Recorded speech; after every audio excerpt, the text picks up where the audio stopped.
Part 4th, Section 3. Robin Hood compasseth the marriage of two true lovers. And now had come the morning when fair Ellen was to be married, and on which merry Robin had sworn that Alan a Dale should, as it were, eat out of the platter that had been filled for Sir Stephen of Trent. Up rose Robin Hood, blithe and gay, up rose his merry men, one and all, and up rose, last of all, stout Friar Tuck, winking and smart of sleep from out of his eyes. Then, while the air seemed to brim over with the song of many birds, all blended together and all joyous in the misty morn, each man ravened face and hands in the leaping brook, and so the day began.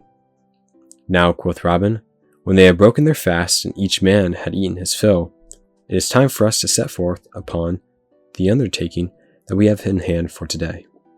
I will choose me one more score of my good men to go with me, for I may need aid, and thou, Will Scarlet, wilt abide here and be the chief while I am gone.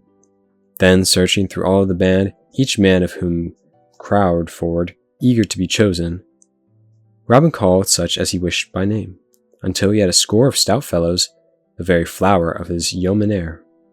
Besides Little John and Will Studley, were nigh all those famous lads of whom I have already told you. Then, while those so chosen ran leaping, full of joy, to arm themselves with bow and shaft and broadsword, Robin Hood stepped aside into the covert, and there donned a grey, bed-written coat such as might have been worn by some strolling minstrel, and slung a harp across his shoulder, the better to carry out that part. And now, I warrant Robin Hood was a sight to make all men stare. His hose were of green, but his jerkin was of mixed red and yellow, all hung about with streamers and knots and tags and ribbons of red and yellow also. Upon his head he wore a tall hat of red leather, and thus therein was a knotted peacock's plume. And the band stared, and many laughed, for never had they seen their master in such a fantastic guise before. Little John walked all around him, seriously observing him narrowly, with his neck craned and his head on one side. As you may have seen the barnyard cock walk slowly round some unwonted thing, such as a sleeping cat, or what not, pausing aeon and aeon, moving again with doubtful step, wondering the while and clucking to himself. So walked Little John around Robin with such words as, "La, look ye there now, is it sooth? 'Tis as pretty, I wot." At last he stopped in front of Robin. "By my soul," said he, "this same is a dainty and pretty dress that thou hast upon thee, good master. Never hath sweeter bodily clothing been seen since good Saint Wulfrad, the martyr, saw one sitting upon a rock painting his tail purple and green." "Truly," quoth Robin, holding up his arms and looking down at himself, "I do think it be somewhat of a gay, gaudy, grasshopper dress. But it is a pretty thing for all that, and doth not ill befit the turn of my looks, albeit I wear it but for the notch. But stay, Little John, there are 2 bags that I would have to carry in thy pouch for the sake of safekeeping. I can ill care for them myself beneath this motley." "Why, master," quoth Little John, taking the bags and weighing them in his hands, "here is the chink of gold." "Well, what are there be?" said Robin. "It is mine own coin, and the hand is none the worse for what it is there. Come, busk ye lads, and," he turned quickly away, "get ye ready straight away." Then gathering the score together in a close rank, in the midst of which were Alan a Dale and Friar Tuck, he led them forth upon their way from the forest shades. So they walked on for a long time, till they had come out of Sherwood into the vale of Rottenham stream. There were different sights from what one saw in the forest: hedgerows, broad fields of barley corn, pasture lands rolling upward till they met the sky, and all dotted with flocks of white sheep; hayfields whence came the odor of new-mown hay that lay in smooth swaths over which skimmed the sweeps in rapid flight. Such they saw, and different was it, I wot, from the taggard depths of the sweet woodlands, but full as fair. Thus Robin led his band, walking blithely with chest thrown out and head thrown back, sniffing the odors of the gentle breeze that came drifting from over the hayfields. "Truly," quoth he, "the dear world is as fair there as is in the wooded land shades. Who calls it a vale of tears? Methinks it is but the darkness in our minds that bringeth gloom to the world. For what saith that merry song thou singest, Little John? Is it not thus? For when my lover's eyes do shine, do thine, do thine, and when her lips smile so rare, the day is just and fine so fine. So let it be wet or be fair, and when the stout ale is all flowing so fast, our sorrows and troubles are things of the past. Nay, said Friar Tuck piously, ye do think of profane things and of nothing else. Yet truly there be better safeguards against care and woe than ale drinking and bright eyes, to wit, fasting and meditation. Look upon me. Have I the likeness of a sorrowful man? At this, great shouter of laughter went up from all around, for the night before the stout friar had emptied twice as many cankins of ale as many of the other merry men. Truly, quoth Robin, when he could speak for laughter, I should say that thy sorrows were about equal to thine goodliness. So they stepped along, talking, singing, jesting, and laughing, until they had come to a certain little church that belonged to the great estates owned by the rich priory of Emmet. Here was that fair Ellen was to be married on that morn, and there was the spot towards which the yeomen had pointed their shoes. On the other side of the road, from where the church stood with waving fields of barley around, ran a stone wall along the roadside. Over the wall from the highway was a fringe of young trees and bushes, and here and there the wall itself was covered by a mass of blossoming woodbine that filled all the warm air far and near with its sweet summer odor. Then straightway the yeoman leaped over the wall, alighting on the tall soft grass upon the other side, frightening a flock of sheep that lay there in the shade, so that they scrambled away in all directions. There was a sweet cool shadow, both from the wall and from the fair young trees and bushes, and here sat the yeomen down, and glad enough they were to rest after their long tramp of the morning. Now, quoth Robin, I would have one of you watch and tell me when he sees anyone coming to the church, and the one I choose shall be young David of Doncaster. So get thee upon the wall, David, and hide beneath the woodpine, so as to keep watch. Accordingly, young David did as he was bidden, the others stretching themselves at length upon the grass, some talking together and others sleeping. Then all was quiet save only for the low voices of those that talked together, and for Alan's restless footsteps pacing up and down, for his soul was so full of disturbance that he could not stand still, and saving also for the mellow snoring of Friar Tuck, who enjoyed his sleep with the noise as one sawing soft wood very slowly. Robin lay upon his back and gazed aloft in the leaves of the trees, his thoughts leagues away, and so a long time passed. Then up spoke Robin. Now tell us, young David of Doncaster, what doth thou see? Then David answered, I see the white clouds floating, and I feel the wind a-blowing, and 3 black crows are flying over the wold. But naught else do I see, good master. So silence fell again, and another time passed, broken only as I have said. Still Robin, growing impatient, spake again. Now tell me, young David, what dost thou see by this? And David answered, I see the windmills swinging, and 3 tall poplar trees swaying against the sky, and a flock of fieldfares are flying over the hill. But naught else do I see, good master.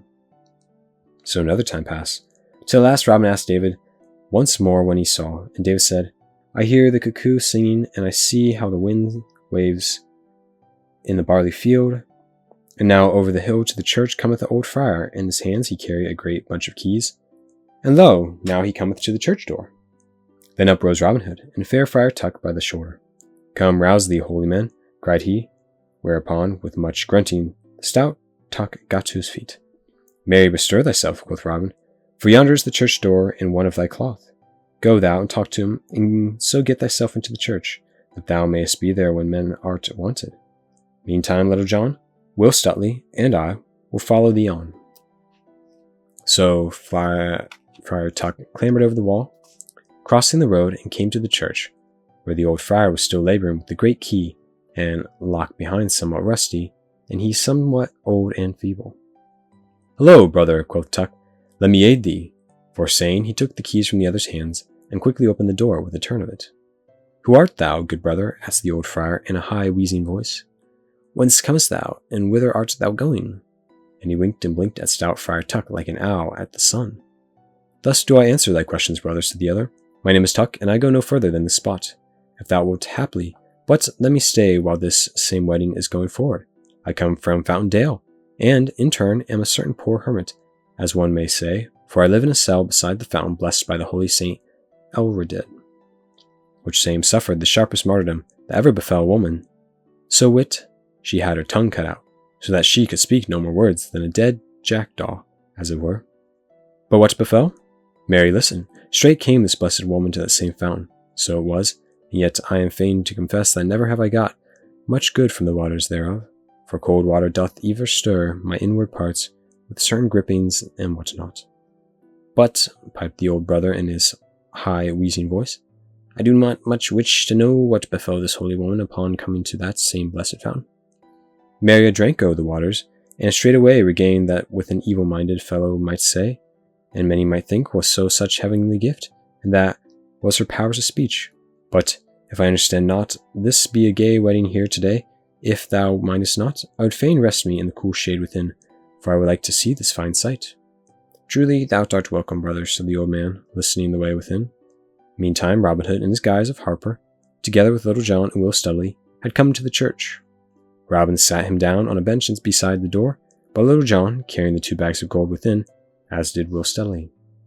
So Robin sat by the door, looking up the road and down the road to see who might come, till after a time he saw 6 horsemen come riding steadily and slowly, as became them, for they were churchmen in high orders. Then, when they had come near, Robin saw who they were and knew them. The first was the Bishop of Hereford, and a fine figure he cut, I wot. His vestments were of the richest silk, and around his neck was a fair chain of beaten gold. The cap that hid his tonsure was of black velvet, and around the edges of it were rows of jewels that flashed in the sunlight, each stone being set in gold. His hose were of flame-colored silk, and his shoes of black velvet, the long, pointed toes being turned up and fastened to his knees, and on either instep was embroidered a cross in golden thread. Besides, the bishop rode the prior of Emmet upon a mincing palfrey. Rich was his clothes also, but not so gay as the stout bishop's. Behind these were the 2 of the higher brethren of Emmet, and behind these again 2 retainers belonging to the bishop. For the Lord Bishop of Hereford strove to be as like the great barons as one in the power of unholy orders. Then Robin saw this train drawing near, with flash of jewelries and silk, and jingle of silver bells on the trappings of the nags. He looked sourly upon them. Quoth he to himself, Young bishop is overly gaudy for a holy man. I do wonder whether his patron, who, methinks was St. Thomas, was given to wear golden chains round his neck, silk clothing upon his body, and pointed shoes upon his feet. The money, for all of which God wot, hath been wrung from the sweet of poor tenants. Bishop, bishop, thy pride may have a fall ere thou wotest of it. So the holy man came to the church, the bishop and the prior jesting and laughing between themselves about certain fair dames, their words more befitting the lips of laymen, methinks, than holy clerks. Then they dismounted, and the bishop, looking around presently, caught sight of Robin standing in the doorway. Hello, good fellow, quoth he in a jovial voice. Who art thou that struttest in such gay feathers? A harper am I from the north country, quoth Robin, and I can touch the strings, I wot, as never another man in all merry England can do. Truly, good Lord Bishop, many a knight and burglar, clerk, and layman have danced to my music, willy-nilly, and most times greatly against their will. Such is the magic of my harping. Now this day, my Lord Bishop, if I may play at this wedding, I do promise that I will cause the fair bride to love the man she married with a love that shall last as long as the twain shall live together. Ha!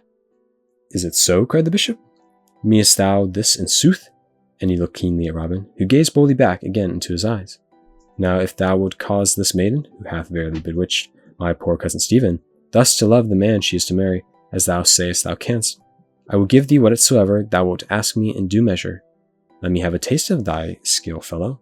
Nay, quoth Robin, my music cometh not without I choose, even as a lord bishop's bidding. In sooth, I will not play until the bride and groom come. Now thou art a saucy varlet to speak so to my crest, quoth the bishop, frowning at Robin. Yet I must needs bear these within. Look, prior, hither come our cousin, Sir Stephen, and his lady love. And now around the bend of the high road came others, riding upon horses. The first of all was a tall, thin man of knightly bearing, dressed all in black silk, with a black velvet cap upon his head, turned up with scarlet. Robin looked, and had no doubt that this was Sir Stephen, both because of his knightly carriage and of his grey hairs. Beside him rode a Saxon franklin, Ellen's father, Edward of Derewold. Behold, those two came a litter bore by 2 horses. and therein was a maiden whom Robin knew must be Ellen. Behind this litter rode 6 men-at-arms, the sunlight flashing on their steel caps as they came jiggling up the dusty road. So these also came to the church, and there Sir Stephen, leaping from his horse and coming to the litter, handed fair Ellen out of therefrom. Then Robin Hood looked at her, and could wonder no longer how it came about that so proud a knight as Sir Stephen of Trent wished to marry a common franklin's daughter, nor did he wonder that no ado was made about the matter, for she was the fairest maiden that ever he had beheld. Now, however, she was all pale and drooping, like a fair white lily snapped at the stem, and so, with bent head and sorrowful look, she went within the church, Sir Stephen leading her by the hand. "Why dost thou not play, fellow?" quoth the bishop, looking sternly at Robin. "Marry," said Robin calmly, "I will play in greater wise than your lordship thinks, but not till the right time hath come." Said the bishop to himself while he looked grimly at Robin, "When this wedding is gone by, I will have this fellow well whipped for his saucy tongue and bold speech." And now fair Ellen and Sir Stephen stood before the altar, and the bishop himself came in with robes and opened his book, and whereat fair Ellen looked up and about her in bitter despair, like the fawn that finds the hound in her haunch. Then, in all his fluttering tags and ribbons of red and yellow, Robin Hood strode forward. 3 steps he took from the pillar thereby he leaned, and stood betwixt the bride and the bridegroom. "Let me look upon this lass," he said in a loud voice. "Why, how? What have we here? Here be lilies in the cheeks, and now roses such as befit a bonny bride. This is no fit wedding. Thou, Sir Knight, so old, and she so young, and thou thinkest to make her thy wife? I tell thee it may not be, for thou art not her own true love." At this all stood amazed, and knew not where to look, nor what to think or say, for they were all bewildered with the happenings. So, while everyone looked at Robin, as though they had been changed to stone, he clapped his bugle horn to his lips, and blew 3 blasts so loud and clear, they echoed from floor to rafter as though they were sounded by the trump of doom. Then straightway Little John and Will Studley came leaping, stood upon either side of Robin Hood, and quickly drew their broadswords, the while a mighty voice rolled over the heads of all. "Here be I, good master, when thou wantest me," for it was Friar Tuck, who so called from the organ aloft. And now all was humdum and noise. Stout Edward strode forward, raging, and would have seized his daughter to drag her away, but Little John stepped between and thrust him back. "Stand back, old man," he said. "Thou art a hobbled horse this day." "Down with the villains," cried Sir Stephen, and felt for his sword, but it hung not beside him on his wedding day. Then the men-at-arms drew their swords, and it seemed like that blood would get wet the stones. But suddenly came a bustle at the door, and loud voices, steel flashing in the light, and the crash of blows sounded. The men-at-arms fell back, and up the aisle came leaping 18 stout yeomen, all clad in Lincoln green, with Allan a Dale at their head. In his hand he bore Robin Hood's good stouty trusty bow of yew, and this he gave to him, kneeling the while upon one knee. Then up spake Edward of Derewold in a deep voice of anger. "Is thou, Dale and a Dale, and hath bred all this coil in a church?" "Nay," quoth merry Robin, "that have I done, and I care not who knoweth it, for my name is Robin Hood." At this name a sudden silence fell. The Prior of Emmet and those that belonged to him gathered together like a flock of frightened sheep when the scent of the wolf is nigh, while the Bishop of Hereford, laying aside his book, crossed himself devoutly. "Now heaven keep us this day," said he, "from the evil man."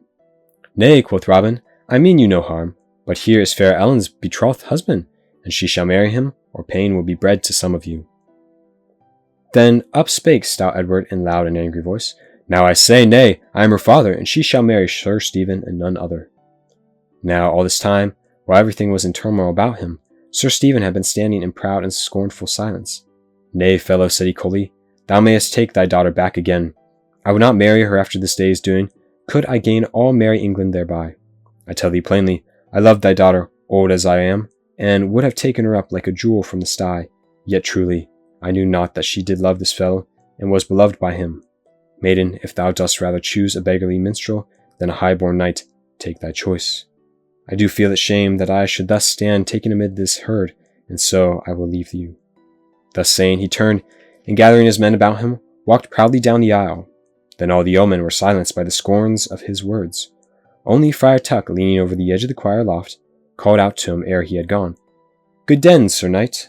Thou wowest old bones must always make room for young blood. Sir Stephen neither answered nor looked up, but passed out from the church as though he had heard naught, his men following him. Then the Bishop of Hereford spoke hastily. I too have no business here, and will depart. And he made as though he would go. But Robin Hood laid hold of his clothes and held him. Stay, my lord bishop, said he. I have yet somewhat to say to thee. The bishop's face fell, but he stayed as Robin bade him, for he saw he could not go. Then Robin Hood turned to stout Edward of Dereford and said, Give thy blessing on thy daughter's marriage to this yeoman, and all will be well. Little John, give me the bags of gold. Look, farmer, here are 200 bright gold angels. Give thy blessing as I say, and I will count them out for thee as thy daughter's dowry. Give not thy blessing, and she shall be married all the same, but not so much as a cracking farthing will cross thy palm. Choose. Then Edward looked upon the ground with bent brows, turning the matter over and over in his mind. But he was a shrewd man, and one withal that made the best use of cracking piping. So at last he looked up and said, but in no joyous tone, If the wench will go her own gait, let her go. And had I not to make a lady of her yet, if she chooses to be what she is like to be, I have naught to be or do with her henceforth. Nevertheless, I will give her my blessings when she is duly wedded. It may not be, spake one of those of Emmet. The banns have not been duly published, neither is there any priest here to marry them. How sayest thou? Roared Tuck from the choir loft. No priest? Marry, here stands a holy man, as thou art, any day of the week, a clerk in orders. I would have thee know, for the question of banns stumbled not over the straw, brother, for I have published them. So saying, he called the banns, and, says the old ballad, less 3 times should not be enough, be published them 9 times over. Then straightway he came down from the loft, and forthwith performed the marriage service, and so Alan and Ellen were duly wedded. And now Robin counted out 200 golden angels to Edward of Dereford, and he, upon his part, gave his blessing, yet not, I wot, as though he meant it, but with overmuch goodwill. Then the stout yeoman crowned around and grasped Alan's palm, and he, holding Ellen's hand within his own, looked about him all dizzily with his happiness. Then at last jolly Robin turned to the Bishop of Hereford, who had been looking on at all that passed with a grim look. My lord bishop, quoth he, thou mayst bring to thy mind that thou didst promise me, what did I play, in such wise as to cause this fair lass to love her husband. Thou wouldst give me whatsoever I asked in reason. I have played my part, and she loveth her husband, which she would not have done, but for me. So now fulfill thy promise. Thou hast upon thy that which methinks thou wouldst be better without. Therefore, I pray thee, give me that gold chain that hangeth around thy neck, as a wedding present for this fair bride. Then the bishop's cheeks grew red with rage, and his eyes flashed. He looked at Robin with a fell look, but saw that in the yeoman's face which bade him pause.